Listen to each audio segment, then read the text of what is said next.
నమస్కారం. ఆర్టీసీ కార్మికులు ఎదుర్కొంటున్నటువంటి సమస్యల మీద తెలంగాణ రాష్ట్రంలో కార్మికులందరూ కూడా జేఏసీగా ఏర్పడి ఆందోళన చేస్తున్న విషయం అందరూ తెలిసిందే. రాష్ట్ర ప్రభుత్వం యొక్క మొండి వైఖరి వల్ల, రాష్ట్ర ప్రభుత్వం అనుసరిస్తున్నటువంటి నిర్లక్ష్య వైఖరి వల్ల విసిగిపోయి ఈ ప్రభుత్వం మీద స్పందించది, ఈ ప్రభుత్వం ఆ సమస్యలు పరిష్కరించరు, ఇది అబద్దాల ప్రభుత్వము, మోసపూరితమైన ప్రభుత్వం అని చెప్పి కుమిలి బాధపడి ఆవేదనతో నర్సంపేటకు సంబంధించినటువంటి శంకర్ గౌడ్ అనేటువంటి ఆర్టీసీ కార్మికుడు డ్రైవర్ మొన్న ఆత్మహత్యా ప్రయత్నం చేసుకోవడం, నేను అర్ధరాత్రి చనిపోవడం నన్ను తీవ్ర ఆందోళనకు దిగ్భ్రాంతికి గురి చేసింది. ఇది చాలా దారుణమైనటువంటి సంఘటన, ఘోరమైన సంఘటన. తెలంగాణ సమాజం అంతా కూడా ఇవాళ బాధపడుతున్నారు. ఇవాళ ఇన్ని వేల మంది కార్మికుల కోసము ఇవాళ శంకర్ గౌడ్ వాళ్ళ బలిదానం అయిపోయాడు. దానికి ఇది ఆత్మహత్య కాదు, రాష్ట్ర ప్రభుత్వము నిర్లక్ష్యంగా వ్యవహరించడం వలన ఆయన ఆత్మహత్య చేసుకుంటే ఇది రాష్ట్ర ప్రభుత్వం చేసిన హత్యగా ఇలా భారతీయ జనతా పార్టీ భావిస్తున్నది. ఇలా ఎవరైనా సమస్యల కోసం ఆందోళన చేసేటప్పుడు వాళ్ళని పిలిచి చర్చలకు పిలిచి వాళ్ళని ఒప్పించి మెప్పించి సంధానించిన ప్రభుత్వము దాన్ని భిన్నంగా గత ప్రభుత్వం ఏ విధంగా చేసిందో వార్నింగ్లు ఇచ్చి బెదిరించే ప్రయత్నం చేయడం ఇంతకంటే మూర్ఖత్వం ఇంకోటి కాదు. ఇలా 39,000 మంది కార్మికులు ఇలా సమ్మెలో పాల్గొంటున్నారు.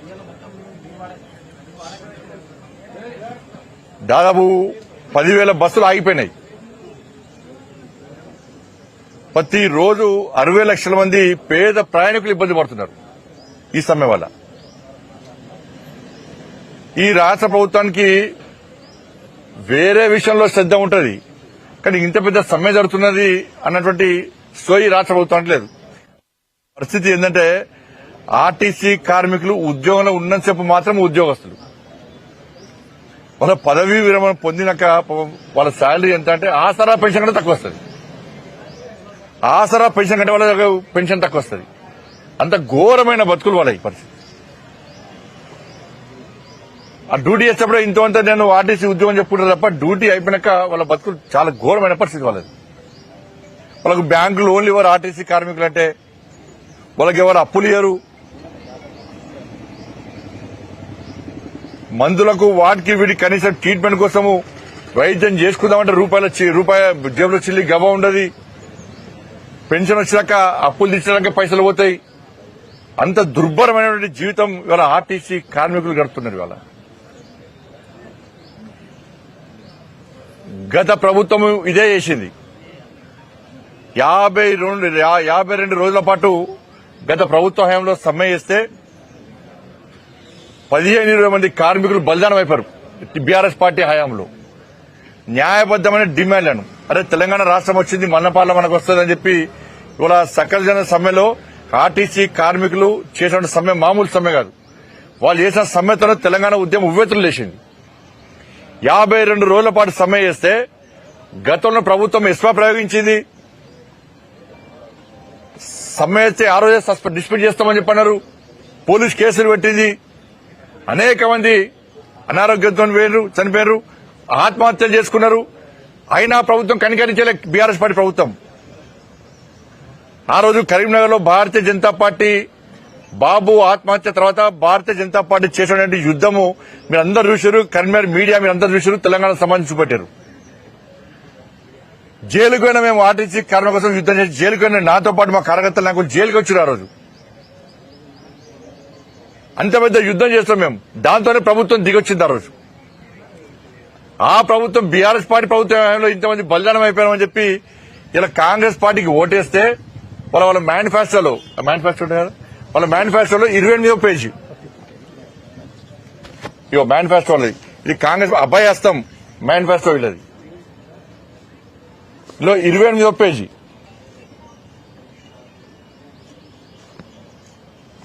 జిల్లా ఆర్టీసీ కార్మికులను ప్రభుత్వంలో విలీన ప్రక్రియ పూర్తి చేసి 2 పీఆర్సీ బకాయిలు వెంటనే చెల్లిస్తాం. వచ్చే పీఆర్సీ పరిధిలోకి టీఎస్ఆర్ టీసీని టీసీ కార్మికులకు చేరుస్తాం. వచ్చే పీఆర్సీ పరిధిలోకి టీఎస్ఆర్టీసీ కార్మికులకు చేరుస్తాం. రాష్ట్ర ప్రభుత్వ ఉద్యోగులతో సమానంగా అన్ని వసతులు సదుపాయాలను కల్పిస్తాం. ఆర్టీసీ బస్సులను అధునీకరించి విస్తరిస్తాం. అధునాతనమైన సౌకర్యాలతో కొత్త సర్వీసులను ప్రారంభిస్తాం. ఆర్టీసీ యూనియన్ పునరుద్ధరణకు అనుమతిస్తాం. ఇది కాంగ్రెస్ పార్టీ అభయాస్తం పేరుతోని చూపెట్టింది. వాళ్ళకి భగవద్గీత అన్నారు, ఇది బైబిల్ అన్నారు, ఇది ఖురాన్ అన్నారు. మరి ఏడవాని కుమార్ ఇవన్నీ ఇప్పుడు ఎన్ని రోజుల ప్రభుత్వం వచ్చినాక 100 రోజుల లోపల ఈ డిమాండ్లను నెరవేరుస్తామని చెప్పి అన్నారు. ఇలా 900 రోజుల మీ ప్రభుత్వం వచ్చి ఏమైంది? నువ్వు మేనిఫెస్టోలో ఏది పెట్టినావు గదే అడుగుతున్నారు వాళ్ళు. నువ్వు ఏం చేసినావు గదే అడుగుతున్నారు వాళ్ళు. నువ్వు చెప్తాన్న మాటనే అడుగుతున్నారు వాళ్ళు. నిన్ను నమ్మి ఓటేస్తే 100 రోజులు అమలు చేస్తాను, 900 రోజులే ఒక్క డిమాండ్ పరిష్కరిస్తలేవు. న్యాయబద్దమైన గొంతెమ్మ కోరికలు కొడతలేరు. న్యాయబద్ద డిమాండ్ అడితే కూడా నువ్వు మాట్లాడకుంటే ఇవాళ ఒక కార్మికుడు ఆత్మహత్య చనిపోయి ఇంకో కార్మికుడు నలుగురు ఆత్మహత్య ప్రయత్నం చేసుకున్నాడు. నేను కార్మికులకు అప్పీల్ చేస్తున్నా, మీ కుటుంబాలు అనాథలు చేయకండి, ఉండి కొట్లాడాలి. కొట్లాడే దమ్ము మీకు ఉంది. వాళ్ళ తెలంగాణ ఉద్యమాన్ని చేసిన మీరు సకల జన సంబంధించిన ఉవ్వెత్తులు లేచిన మీరు పానలు టైర్లు పట్టుకొని రాడ్లు పట్టుకొని రోడ్ల మీద దమ్మెంతో చూపెట్టారు, మొత్తం స్తంభింపజేసారు. దమ్మున్న కార్మికులు మీరు ఇవాళ మీరు బలిదానం చేసుకుంటే మీ కుటుంబాలు అనాథలవుతాయి. మిగతా కార్మికులు బాధపడతారు, మళ్ళీ సమ్మె చేయడానికి వెనక ముందేస్తారు, వాళ్ళ కుటుంబాలు ఆపే ప్రయత్నం చేస్తారు. కాబట్టి ఉండి కొట్టాడదాం, మనం ఉండి కొట్టాడి సాధించే ప్రయత్నం చేద్దాం. ప్రభుత్వం మెడలు వంచాం, ఎట్టే చూద్దాం. మనం ఇంకా ధైర్యంగా యుద్దం చేయాలి తప్ప మనం చనిపోయే ప్రయత్నం, ఆత్మహత్య చేసుకునే ప్రయత్నం చేస్తే ఇలా సమ్మెకు మద్దతు తెలపడానికి అందరూ వెనక ముందేస్తారు. మీ కుటుంబాలు అనాథలు కాదు, అందరూ మంచిగా ఉండాలి. మీకంటగా భారతీయ జనతా పార్టీ ఉద్యోగులు దిగితే ఏ విధంగా ఉంటుందో మీ అందరూ తెలుసు. కానీ ఏం చేద్దాం, మీకు అంతా ఉద్యమం చేసి మేము జైలు పోతే మీరు ఓటు పోయి కాంగ్రెస్ పార్టీ నమ్మి అభయాస్తంగా ఓటేస్తారు. మీ నెత్తి మీద చేయి అంతా హస్తం తీసుకొచ్చి పెట్టారు. అది బస్ మాస్టర్ హస్తం లెక్క అయిపోయింది మీ పరిస్థితి. అప్పుడు మాకు ఓట్లు లేకపోతే వాళ్ళకి వేస్తే బస్ మాస్టర్ వస్తాము, మీ నెత్తిలో మీకే పెట్టిండి ఆ రేవంత్ రెడ్డి తీసుకొచ్చి. ఓటు వేసే ముందు ఆలోచించాలని వాడిని నమ్మద్దనా. కేంద్రంలో మోడీ ప్రభుత్వం ఉంది, ఇక్కడ మన ప్రభుత్వం ఏర్పడితే ఇవాళ ఈ సమస్యలు పరిష్కారం అయ్యేటి. ఇవాళ హిమాచల్లో ఈ రాష్ట్ర ముఖ్యమంత్రి అంటుండే నిన్న చర్చలు అంటే ఫస్ట్ ఏమో ఐఏఎస్లతో కమిటీ అన్నాడు. నీకు నోటీస్ ఇచ్చినప్పుడు నువ్వు ఏం చేస్తావు? నువ్వు పిలిచి మాట్లాడవా? సారీ నోటీస్ ఇచ్చినప్పుడు ఏం చేస్తావు? నువ్వు పిలిచి మాట్లాడవా? అప్పుడు మాట్లాడు. సమ్మె సాధించాక ఇక చూడు సమ్మె చర్చలకు అంటారు.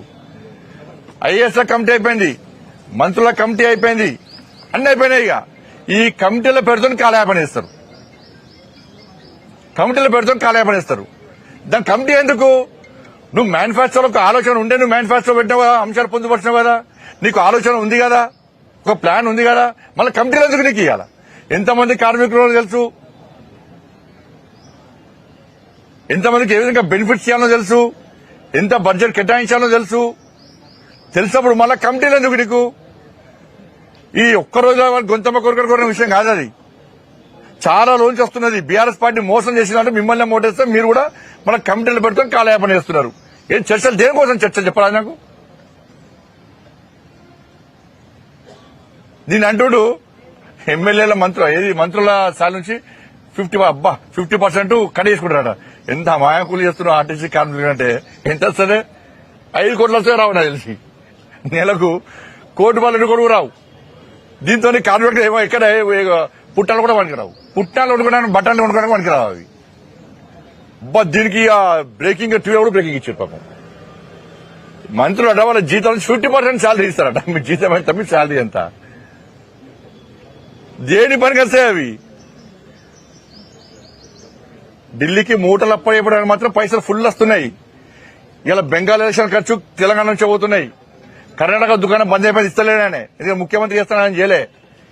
ఢిల్లీకి, బెంగాల్కు పైసలు ఇక్కడ నుంచే, తమిళనాడుకు పైసలు ఇక్కడ నుంచే, కేరళకు పైసలు ఇక్కడ నుంచే, అస్సాంకు పైసలు ఇక్కడ నుంచే. ఇక్కడి నుంచి మూటలు పోతున్నప్పుడు జాతీయ కాంగ్రెస్ పార్టీ నడిచే పరిస్థితి లేదు. దానికి పైసలు వస్తాయి. ఈ పెన్షన్ వాళ్ళకి పైసలు ఏమాత్రం పైసలు రావు. ఆ హిమాచల్ అదే, హిమాచల్ జనాభా ఎంత, హైదరాబాద్ లో సగం జనాభా లేదు, 1,00,000 కోట్ల పేసినాడ హిమాచల్. కర్ణాటక పరిస్థితి అదే, ఈ తెలంగాణ పరిస్థితికి ఇది. ఇవాళ నేను అంటున్నా, ముఖ్యమంత్రి గారు ఈ చుట్టుపక్కల హైదరాబాద్ చుట్టుపక్కల ల్యాండ్ రెగ్యులేషన్ చేసుకున్నారు వీళ్ళు అన్ని అక్రమంగానే. 1 ఎకరం అమ్మితే మొత్తం తెలంగాణ అప్పులు తీరిపోతాయి. నువ్వు మీరు కానీ మీ కాంగ్రెస్ పార్టీ వాళ్ళు ఒక టీం ఏర్పడి, మంత్రులు ఒక 2-3 మంత్రులు ఒక టీం ఏర్పడి హైదరాబాద్ కాస్ట్లీ ల్యాండ్స్ అన్ని అక్రమంగా రెగ్యులేషన్ చేసుకుని చూసిరా. దానికెళ్ళి 1/2 ఎకరం అమ్మినా పైసలు సరిపోతాయి ఆర్టీసీ కార్మికులకు. 1/2 ఎకరం ఢిల్లీకి పైసలు పంపడానికేమో అమ్ముతావు, పైసలు అమ్ముతారు మీ మంత్రి పదవులు, ముఖ్యమంత్రి పదవి కాపాడుకోవడం కోసం. కానీ ఆర్టీసీ కార్మికులకు సమ్మె చేస్తే మాత్రం, ఆత్మహత్యలు చేయకుండా మాత్రం కనికరం, మానవత్వం లేకుండా, కనికరించకుండా వాళ్ళు ఉసురు పోసుకుంటావు. నువ్వు ఎంతమంది బలైతే బీఆర్ఎస్ పార్టీ దరిద్ర ప్రభుత్వము ఎంతమంది బలి తీసుకున్నది.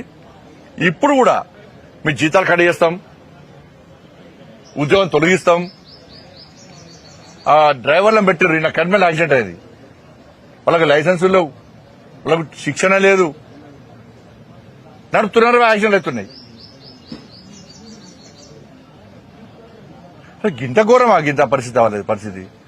నువ్వు మేనిఫెస్టోలో పెట్టిందే వాళ్ళు అడుగుతున్నారు. కాబట్టి భారతీయ జనతా పార్టీ ఆర్టీసీ కార్మికుల యొక్క న్యాయబద్దమైన డిమాండ్లకు, వాళ్ళు చేస్తున్న సమ్మెకు భారతీయ జనతా పార్టీ పూర్తి మద్దతు ఇస్తున్నది. ఇవాళ మా రాష్ట్ర అధ్యక్షుడు రామచంద్ర వారి యొక్క ఆదేశం మేరకు నేను నర్సంపేటలో శంకర్ గౌడ్ యొక్క అంతిమ క్రియలో, అంతిమయాత్రలో పాల్గొనడానికి నేను బయలుదేరుతున్నా. ఎట్టి బస్సులో ఈ ఉద్యమాన్ని ఉధృతం చేస్తాం. ఆర్టీసీ కార్మికులు చేస్తున్న సమ్మెకు భారతీయ జనతా పార్టీ కార్యకర్తలందరూ కూడా మద్దతు తెలపాల్సిన అవసరం ఉంది. అగ్రెసివ్ అవ్వండి. ఈ ప్రభుత్వం మెడలు వంచాల్సిందే, ప్రభుత్వం దిగి రావాల్సిందే. నీ కమిటీలు గిమిటీలు పోయి నువ్వు మనిషి ఎక్కడైనా పెట్టుకో, కానీ ఎట్టి పరిస్థితుల్లో ఇలా చర్చల పేరుతో కాలయాపన చేయొద్దు. నువ్వు నీ మేనిఫెస్టోలో ఇచ్చిన వాటిని మాత్రమే అమలు చేయమంటున్నాం. వేరే కోరికలు, వేరే డిమాండ్ అవసరం. 32 డిమాండ్లు, 20 అన్ని పక్క పెట్టు, నువ్వు ఇచ్చింది అయ్యాయి. రాష్ట్ర ప్రభుత్వం దిగి రావాల్సిందిగా ఇలా నేను డిమాండ్ చేస్తున్నా.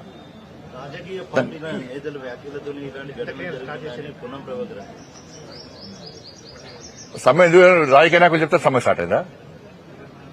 నీ మేనిఫెస్టోలో మేము పెట్టినామా? డిమాండ్లు మేము పరిష్కరిస్తాం మేము పెట్టినామా? మీ మేనిఫెస్టో మేము తయారు చేస్తామా? 100 రోజులు హామీ ఇస్తామని చెప్పి మేమన్నామా? ఇప్పుడు రేపు ఏమంటారు, కేంద్రం నుంచి తీసుకురావాలంటారు. చూడు రేపు ఇక అన్ని ఇక కేంద్రాన్ని అడిగి పెట్టినావు నువ్వు మేనిఫెస్టో. నరేంద్ర మోడీ గారు ఫోన్ చేసి ఇవి పెట్టినామని అడిగి పెట్టినావు నువ్వు. అప్పులు రాస్తాము, అప్పులు తీరుస్తాం, డిమాండ్ పరిష్కరిస్తామని చెప్పి అన్నావు. చెయ్యి, ఇప్పుడు చెయ్యి. ధన్యవాదాలు.